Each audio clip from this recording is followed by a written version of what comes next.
Retornamos para o nosso bloco final do programa Vale Soluções de hoje, falando sobre o meio ambiente.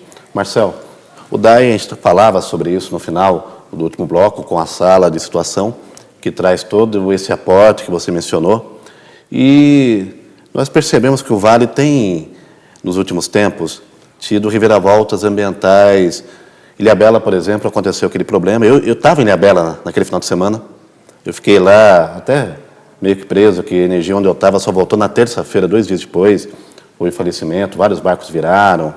Essas situações parecem cada vez mais presentes por conta de todo o desequilíbrio ambiental que acontece no mundo. As pessoas não entendem que lá o desmatamento da Amazônia vai se refletir aqui também no Vale do Paraíba, em São Paulo.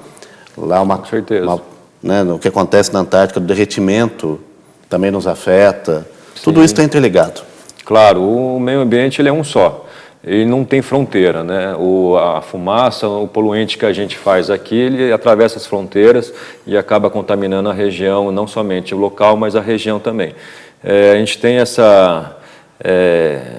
de certa maneira, a gente poderia estar utilizando isso como positivamente, mas infelizmente, por conta das nossas ações negativas, de exatamente impermeabilização do solo, desmatamento, mais e mais emissões de CO2, de gases poluentes na atmosfera, isso tudo vai acumulando, né? Um pouquinho que a gente faz aqui no Vale, mas um pouquinho que o pessoal faz na capital, o tanto que o Brasil faz, acumula com o mundo inteiro e, de fato, isso tem um impacto muito grande no final. É por isso que aquela pegada ecológica que a gente tanto ouve falar aí nas redes sociais, em alguns lugares de comunicação, é importante a gente ter ciência disso. Qual é a minha pegada ecológica, né? O quanto tanto eu estou impactando no meio ambiente?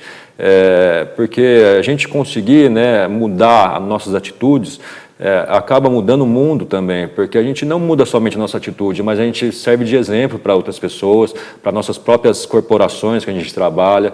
Então, realmente, é importante a gente ter essa consciência de que todas as minhas ações, ela tem um impacto no mundo e no meio ambiente. Ou ela pode ser um impacto positivo ou um impacto negativo. Vai depender muito da maneira que a gente vai agir.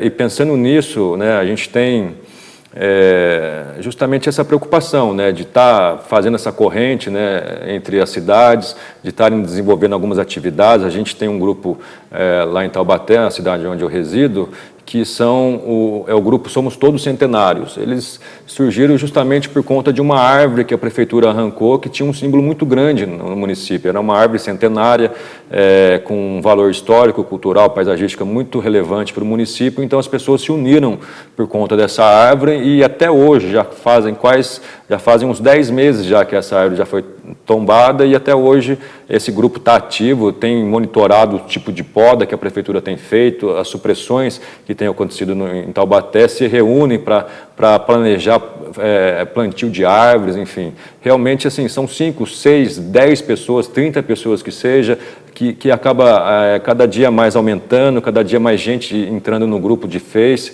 fazendo essas denúncias, né, postando as fotos. O caminho sempre acaba sendo as redes sociais, não? Exatamente. Hoje, com a rede social, a gente tem uma facilidade muito grande de montar essa rede, né, de atrair as pessoas que têm essa mesma paixão, ou seja, né, caminhos e ferramentas hoje a sociedade tem para combater aí essa grande dificuldade e esse grande desafio que o mundo moderno tem. Aproveitando o ensejo, você sente que aqui no Vale do Paraíba as pessoas, de um modo geral, estão mais conscientes com relação à sustentabilidade, às políticas ambientais, educação ambiental? Qual é a tua visão a respeito? Sinceramente, eu sinto que as pessoas estão começando a se conscientizar mais. As crianças, elas já estão crescendo com uma consciência muito maior do que eu próprio cresci, né, na minha época. Poxa, na minha época você via muita criança brincando de matar passarinho com estilingue na rua. Hoje em dia você vê tucano, né, graças a Deus, aí você vê tucano no meio da cidade, coisas que você há 20 anos atrás não via mais. Hoje a fauna começou a retornar, justamente porque perderam o interesse por esses tipos de brincadeira, esses tipos de ações, né, voltaram aí para o meio da mídia, do mundo digital, mas também tem a questão da consciência. Hoje a escola já ensina desde criança as pessoas a não jogar papel no chão, que começa a ter uma conversa, mas por que eu não posso jogar papel no chão? Daí vem toda uma conversa, toda uma retórica por trás de se proteger o meio ambiente, né? Realmente ter esse respeito ao meio ambiente hoje já vem de berço, já começa a nascer com a pessoa. E os adultos hoje já vêm sentindo a necessidade disso, né? Até mesmo por questões de saúde, a própria questão de saúde. O que tem de doença respiratória nessas grandes cidades é brincadeira, por conta da poluição no ar. De fato. É uma coisa bem intensa.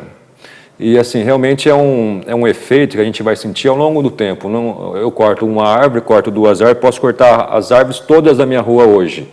Eu não vou sentir isso agora, eu vou sentir de repente no verão, quando está com aquele calor, com aquele sol incendendo muito forte, né, em cima das casas, enfim, sem nenhum tipo de controle, nenhum tipo de barragem aí de barreira para esse sol, para esses raios, e realmente assim acaba sentindo só depois de algum tempo, né, e depois pode ser tarde. Né? A questão é que vem, né? As pessoas deveriam ser mais conscientes e entender o que representam as nossas ações. Mas eu acredito muito que as pessoas estão realmente, sabe, começando a se comover com esse tipo de assunto, ainda muito timidamente, mas está começando.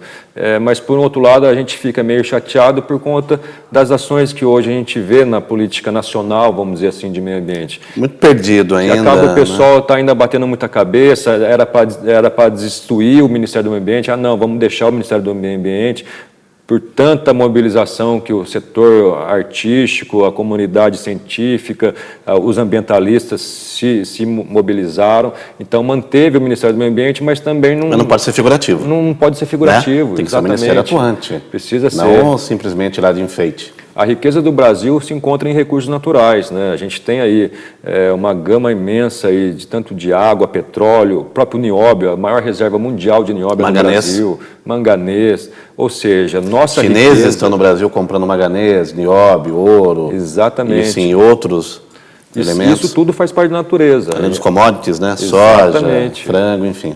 E a gente tem que ter essa consciência de que, de fato, a nossa riqueza ela é natural e a gente precisa transformar isso de uma maneira sustentável e justo, que isso reflita também para a sociedade, não somente para quem está extraindo, para quem está minerando, vamos dizer assim, mas que isso reflita, que essa riqueza reflita para a sociedade como um todo. Infelizmente, nosso tempo está esgotado. Eu quero muito agradecer a participação do Marcel, que hoje esteve conosco falando sobre esses assuntos importantes. Marcel, obrigado. Obrigado a vocês aí de novo. Nos vemos no nosso próximo encontro com o programa Vale Soluções. Até lá.